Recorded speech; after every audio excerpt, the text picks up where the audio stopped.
In a quiet neighborhood, under a warm night sky, you could just make out the sound of laughter coming from an open window. Inside, 12-year-old Polly Klaas and her friends were having fun at their sleepover. But outside her house, a dangerous man was getting ready to invade their party, carrying a knife, ties, and a promise he was never going to keep. The day was October 1st, 1993, in the peaceful town of Petaluma, California. It was the time when Bill Clinton was president. The first Jurassic Park was the movie everyone was going to see, and children's top choices for Halloween costumes were Princess Jasmine and Barney the dinosaur. Sadly, Polly wouldn't get to go trick-or-treating or get compliments on her costume. She wouldn't even get to see the next morning, as her life was tragically taken that very night. Welcome back to the chilling realm of True Crime Expresso, where we voyage deep into the abyss of solved and unsolved crimes and brooding mysteries spanning the globe. In today's video, we will dive into the abduction of Polly Klaas.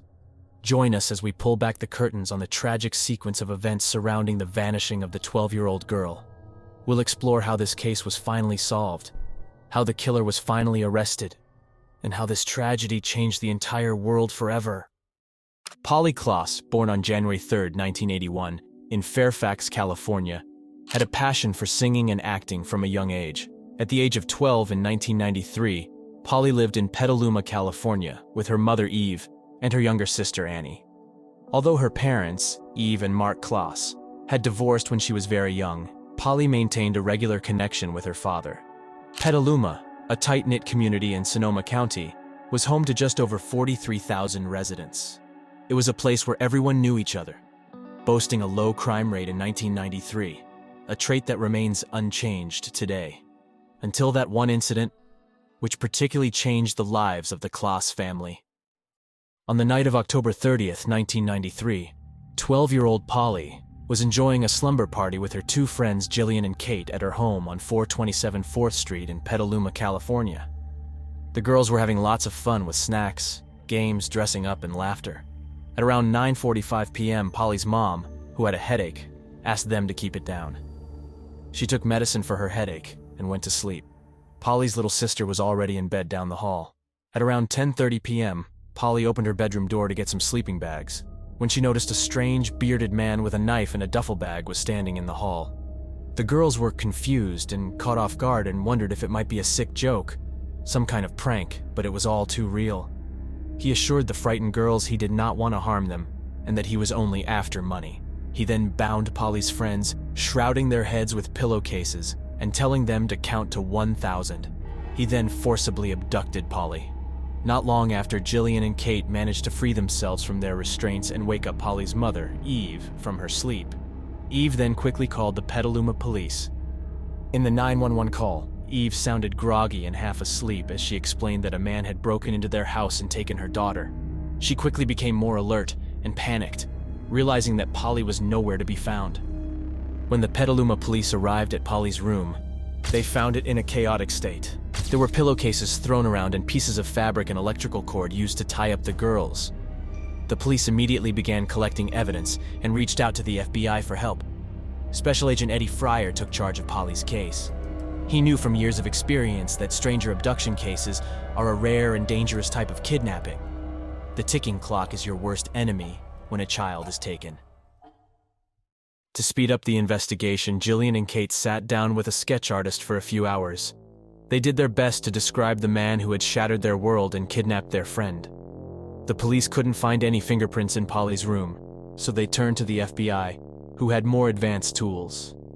Using a special method with fluorescent powder, ultraviolet light, and special goggles, the FBI found around 48 fingerprints. Unfortunately, all of these prints belonged to Polly's family and friends. However, there was a breakthrough when investigators discovered a single palm print left behind by the intruder on the crossbar of Polly's bed. This provided a glimmer of hope and fueled the investigators' determination to find Polly's abductor. Over the next 2 harrowing months, around 4,000 people united in the search for young Polly Klaas. The high-profile case garnered national attention, with television programs like 2020 and America's Most Wanted spreading the news surrounding her case. Shortly after the kidnapping, in a rural section of Santa Rosa, roughly 20 miles north of Petaluma, A babysitter noticed a suspicious vehicle stranded in a ditch on her employer's driveway. She then contacted the property owner, who then left the premises with her daughter. While driving down the driveway toward Pythian Road, the property owner saw Richard Allen Davis. Concerned, she called 911 from a nearby service station, prompting the dispatch of 2 deputies. Unaware of the kidnapping or the suspect's description, the deputies performed a routine check of Davis's driver's license and license plate, which revealed no outstanding warrants. They attempted to persuade the property owner to effect a citizen's arrest for trespassing. However, she declined.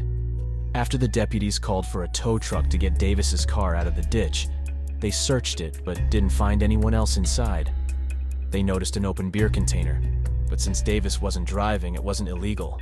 They made him pour out the beer and filled out a card with his information. And just like that, Davis managed to escape, or so he thought. On November 28, 1993, the property owner checked her land after some trees were cut down by loggers. She found items that seemed related to the kidnapping and called the sheriff's department. Deputies and investigators came and found a silk cloth in the shape of a hood, a dark-colored men's sweatshirt, a condom, and a young girl's knotted ballet leggings that matched those taken as evidence on the night of the kidnapping, as confirmed by the FBI crime lab. They also discovered the earlier contact with Davis in the area on the day of the kidnapping because both deputies had filled out the card. Once they knew Davis's identity, they connected his palm print to the kidnapping scene, which they couldn't do earlier due to the poor quality of the print. The Sonoma County Sheriff's Department, working alongside the Petaluma Police and the FBI, initiated a search of the property and the Pythian Road area during a heavy rainstorm. They intentionally kept the first 2 days of the search low profile as Davis was under surveillance near an Indian rancheria close to Ukiah, California. However, when the initial search yielded no results and surveillance of Davis also proved fruitless, authorities decided to apprehend him for the kidnapping of Polly Klaas. But who exactly was Richard Allen Davis? Richard Allen Davis was born on June 2, 1954, and his early life was marked by challenges. Both of his parents were alcoholics. His mother had once punished him and his brothers for smoking by burning their hands on a hot stove. She had also subjected him to the same painful punishment at the age of 3 for playing with matches. His childhood was filled with violent fights between his parents, which eventually led to their divorce when he was just 9 years old. Following the divorce, his mother took him and his siblings to live with their grandmother. His father Robert's mental instability was also a part of Davis's childhood. As he suffered from hallucinations, he often behaved erratically, such as firing a gun at mirages outside their home. Robert was also physically abusive towards Richard, breaking his jaw on one occasion and pushing him through an interior wall onto another. Davis had also been diagnosed with several personality disorders, including avoidant personality disorder, antisocial personality disorder, and schizoid personality disorder, which may have contributed to his troubled life and criminal behavior. He had a long history of criminal activity, with a record dating back to 1967, when he was just 23 years old, if not earlier. His criminal activities were with minor offenses like petty theft and public drunkenness, but they escalated over time. He became involved in increasingly serious crimes, including violent and sexual assaults on women and even kidnapping. While Davis underwent interrogation by the Petaluma Police Department and the FBI, an extensive search operation was launched on Friday, December 3, 1993. The Sonoma County Sheriff's Department received support from over 500 search team members representing 24 agencies, some traveling from as far as Kern County, California, and Washoe County, Nevada. This search stands as one of the largest ever conducted in California. It continued through Saturday, December 4th, yielding additional pieces of evidence but no signs of human remains. The plan was to continue the search on Sunday, December 5th, but on the evening of December 4th, Davis confessed to the kidnapping and murder of 12-year-old Polly Klaas. He guided investigators to her body, which he had buried in a shallow grave just off Highway 101, approximately 1 mile south of the city limits of Cloverdale, California. The grave site was approximately 20 air miles and 30 road miles from the search area.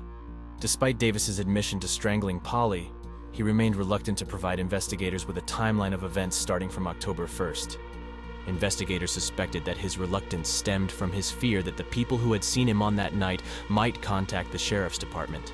it is believed that he killed Polly before the arrival of the deputies and hid her body in the dense vegetation on the hillside near where his car had become stuck. When deputies made contact with him upon his return, Davis exhibited signs of distress, including heavy sweating despite the cool night, shortness of breath, and having twigs and leaves in his hair. It is also suspected that he had selected the burial site before, making sure that it would not be easily detected by casual observers. Although the gravesite area could be seen directly from Highway 101, the grave itself remained hidden from view. Davis's weekly trips from the Indian Rancheria in Ukiah to meet with his parole officer would have made him aware of any police presence in the area, making it important for him to select a hidden burial site.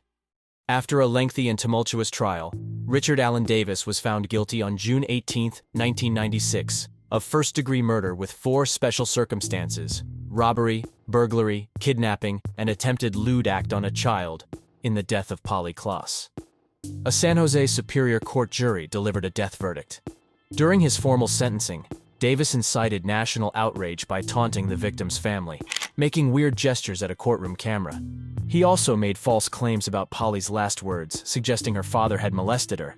Imagine still trolling people while you've just got a death verdict. That's how insane Davis was. In response, Judge Thomas Hastings formally sentenced Davis to death, saying that his disruptive behavior in the courtroom made the decision to impose the death penalty significantly easier. I would also like to state for the record that the main reason I know that I did not attempt any lewd act that night was because of a statement the young girl made to me when walking her up the embankment. Just don't do me like my dad. I have to pay my dues, and so should you. Burn in hell, Davis. All right, that concludes the statement. Davis has been on death row since 1996. Polly Klaas's remains were cremated, and her ashes were scattered over the Pacific Ocean by her loved ones. A lot of things happened as a result of the case of Polly Klaas. The practice of broadcasting all points bulletins changed, for example. Initially, they were broadcast on the California Highway Patrol channel, which only CHP radios could receive. However, after this case, the radio system was upgraded, and such bulletins are now broadcasted on all police channels through a centralized 911 dispatch system. In October 1998, a performing arts center was named in honor of Polly Klaas in Petaluma. Sadly, it closed in 2000 due to insufficient funding. Following Polly's tragic murder, politicians in California and other U.S. states rallied behind 3 strikes laws, and California's 3 Strikes Act was signed into law on March 8, 1994. Polly's father, Mark Klaas, established the KlaasKids Foundation in 1994, with a mission to combat crimes against children and promote the safety and well-being of all young people. Polly's mother, Eve, serves on the board of the Polly Klaas Foundation, which was established in 1993. This foundation is dedicated to protecting children and their families and aiding in the recovery of missing children. Since its inception, the Polly Klaas Foundation has played a crucial role in helping over 10,000 missing children reunite with their families. Actress Winona Ryder, who hailed from Petaluma and attended the same school as Polly, returned to her hometown shortly after Polly's kidnapping.